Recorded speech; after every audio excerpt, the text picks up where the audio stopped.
ಹೆತ್ತು ಹೊತ್ತು ಬೆಳೆಸಿದಂತಹ ತಂದೆ ತಾಯಿಗಳಿಗೆ ಬೆಳಗ್ಗೆದ್ದು ಪ್ರೀತಿಯಿಂದ ಭಕ್ತಿಯಿಂದ ಕಾಲು ಮುಟ್ಟಿ ನಮಸ್ಕಾರ ಮಾಡಿದರೆ ಎಷ್ಟು ಪ್ರೀತಿ ಉಕ್ಕೇರಿ ಎಷ್ಟು ತುಂಬು ಹೃದಯದಿಂದ ಆಶೀರ್ವಾದ ನಮಗೆ ಸಿಗಲಿಕ್ಕಿಲ್ಲ. ಆದರೆ ಇವತ್ತಿನ ಕಾನ್ವೆಂಟಿಗೆ ಹೋಗುವಂತಹ ಮಕ್ಕಳು ಎದ್ದದ್ದೇ ತಡ ಎರಡೂ ಕಾಲುಗಳನ್ನು ತೋರಿಸ್ತಾರೆ ಬೂಟು ಹಾಕಿ ಅಂತ. ತಂದೆ ತಾಯಿಗಳ ಕಾಲನ್ನು ತಲೆ ಮೇಲೆ ಇಟ್ಟುಕೊಳ್ಳಬೇಕಾದ ಮಕ್ಕಳು ತಮ್ಮ ಎರಡೂ ಕಾಲುಗಳನ್ನು ಮುಂದೆ ಚಾಚಿ ಬೂಟ್ ಹಾಕಿ ಅಂತ ಹೇಳಿ ಬೂಟ್ ಹಾಕಿದ ತಕ್ಷಣ ಏನೋ ಕೊಟ್ಟದ್ದನ್ನು ಗಬಗಬ ಅಂತ ತಿಂದು ಓಡಿ ಹೋಗ್ತವೆ. ನಮಸ್ಕಾರ ಮಾಡಬೇಕು ಅನ್ನುವ ಸಂಸ್ಕೃತಿಯನ್ನೇ ಹಾಳು ಮಾಡುವಂತಹ ಕಾಲ ಬಂದಿದೆ. ಮಾಡಬೇಡಿ, ಹಾಗೆ ಔದಾರ್ಯವನ್ನೂ ತೋರಬೇಡಿ. ಅಯ್ಯೋ ನಾವೇ ಏನು ಹೇಳೋದು ನಮಸ್ಕಾರ ಮಾಡೋದಕ್ಕೆ ಮಕ್ಕಳಿಗೆ, ಅವರಿಗೆ ತಿಳುವಳಿಕೆ ಬಂದಾಗ ಅವರು ನಮಸ್ಕಾರ ಮಾಡಲಿ ಬಿಡಿ.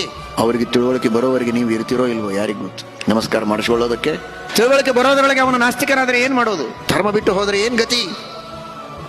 ಮಾರ್ಗ ಬಿಟ್ಟು ನಡೆದರೆ ಯಾರು ಜವಾಬ್ದಾರರು?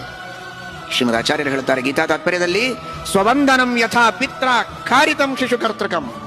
ಸಂಕೋಚ ಮಾಡಿಕೊಳ್ಳಬೇಡಿ.